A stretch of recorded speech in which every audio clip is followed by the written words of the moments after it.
Good morning friends, welcome you Bihar board Urdu channel. आशा करता हूं दोस्तों आप सब अच्छे होंगे। आज हम बात करने वाले इस वीडियो में इंटर एग्जाम 12th क्लास के म्यूजिक के कुछ इंपॉर्टेंट सब्जेक्ट प्रश्नोत्तर के विषय में। तो दोस्तों वीडियो को पूरा जरूर देखें और पसंद आने की सूरत में लाइक शेयर जरूर कर दें और कमेंट सेक्शन में जरूर बताएं।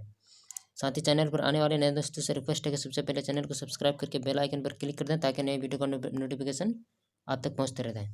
तो दोस्तों आइए मूल्य समय को बचाते बढ़ते अपने प्रश्नोत्तर की तरफ। पहला प्रश्न है, तोरा और झाला से आप क्या समझते हैं, हमको समझाएं। इसके बारे में आपको डिटेल्स लिखना है। उत्तर में है, तोड़ा को तान भी कहा जाता है। तान का अर्थ होता है तानना या फैलाना, अर्थात गायन या वादन के क्रम में राग में लगने वाले स्वरों तथा स्वरों का विस्तार करना तोड़ा या तान कहलाता है। अधिकांश ये तालबद्ध ही होता है, परंतु कुछ गायक वादकों के ही समान अनिबद्ध गान के क्रम में भी तोड़ा का प्रयोग बड़ी सुंदरता से करते हैं। तंत्रवादन के क्रम में कुछ कलाकार तान को तोड़ा कहते हैं। तान अनेक प्रकार के होते हैं, जैसे सपाट तन वक्र या कूट तान, अलंकृत तान, गमक की तान, हलक की तान, है ना, जबड़े की तान, बोल तान, मिश्र तान आदि। अब ये तो तोड़ा के बारे में बताए, अब बताना आपको झाला के बारे में। झाला क्या है? झाला कुछ शास्त्रकारों ने झाला को केवल सितार एवं सरोद को बाज कहा है, परंतु व्यवहारिक रूप से देखा जाए तो आज यह प्रत्येक तार यंत्र पर विहित है। झाला बजाने के क्रम में वादक राग में लगने वाले स्वरों को क्रमशः प्रत्येक स्वर को कई बार उत्पन्न करते हुए सा रे अवरोहित करते हैं। यह क्या है? झाला के लक्षण है। हम यह कह सकते हैं कि झाला में अस्थायी वर्ण का समुचित प्रयोग होता है तो कोई अतिशयोक्त नहीं होगी, भले ही विभिन्न वाद्य यंत्रों पर उनके बजाने की प्रक्रिया अलग अलग हो, जैसे सारंगी वगैरह और बहुत सारे जो हम लोग बजाते हैं म्यूजिक, उसी को झाला कहते हैं। अगला प्रश्न है,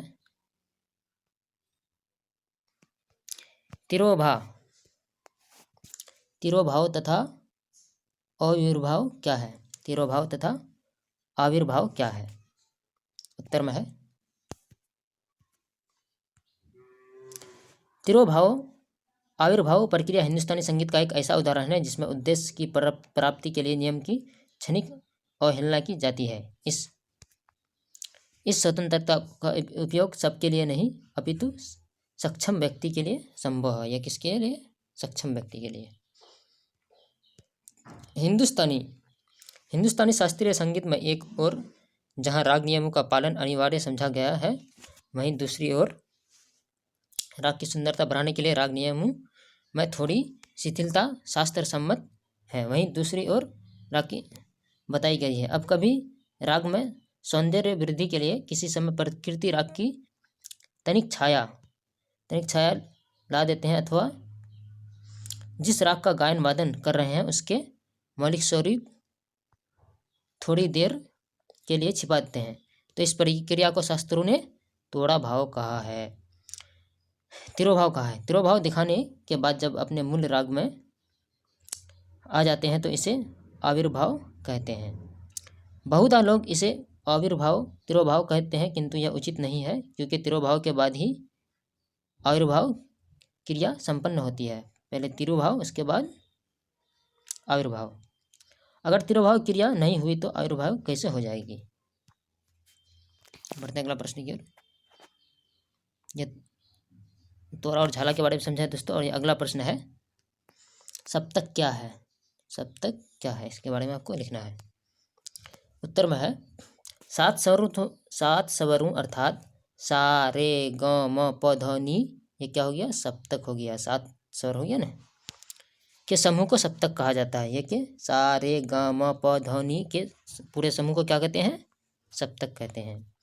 सप्तक कितने हैं? तो सप्तक 3 हैं। नंबर 1 मंद्र सप्तक, नंबर 2 मध्य सप्तक, नंबर 3 तार सप्तक। अब इन तीनों के बारे में भी लिखना है आपको। मंद्र सप्तक क्या है? नंबर 1 में साधारण या औसत आवाज से नीचे के स्वरों वाले सप्तक को मंद्र सप्तक कहा जाता है। भातखंडे स्वर लिपि पद्धति के अंतर्गत मंद्र सप्तक के लिए स्वरों के नीचे बिंदु लगाते हैं, जैसे धा, नी तथा विष्णु दिगंबर स्वर लिपि पद्धति के ऊपर बिंदु लगाते हैं, जैसे ध नी।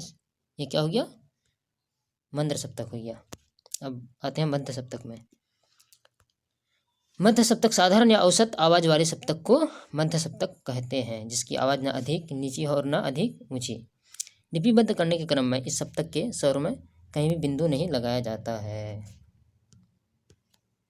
अब बताएंगे आपको तार सप्तक के बारे में।